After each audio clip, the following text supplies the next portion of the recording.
Ça remonte à l'enfance, forcément. Ça remonte aux vacances quand j'étais gamine. C'était quand j'avais à peu près 8 ans, où on creusait la terre des chemins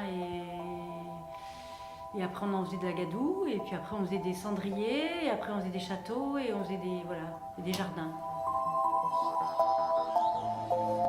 Mais après, ça faisait partie des plaisirs.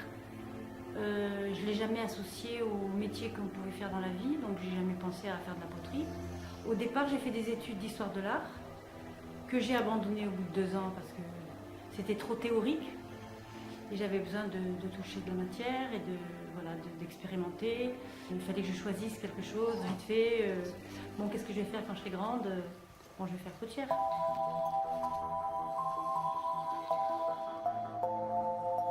Donc j'ai appris mon métier en Angleterre. Et quand je suis revenue en France, j'ai visité plusieurs potiers. Et donc il m'a semblé que c'était bien de faire de la terre vernissée parce que j'étais dans le sud et que ça correspond au sud. Alors maintenant ça fait très longtemps que j'en fais. J'ai fait mon premier stage en 74. J'ai décidé que ça sera mon métier. Et après, je suis rentrée dedans. Après, j'ai évolué dedans. J'ai découvert les mailles, j'ai découvert les couleurs, la déco, le graphisme, tout ça. Et en fait, j'ai découvert que les couleurs, c'était pas mon truc, vraiment, que je m'en sers, mais que c'est la matière qui est importante pour moi.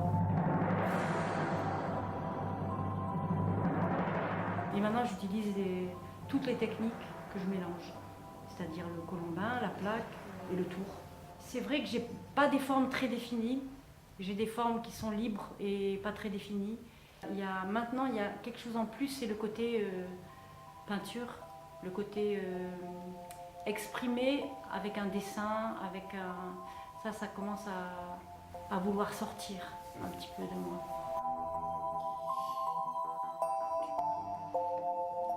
Pour moi, le dessin, c'est plutôt le mouvement, la suggestion des fleurs ou des. C'est plutôt donner un peu comme des impressions quoi, de fleurs ou d'insectes.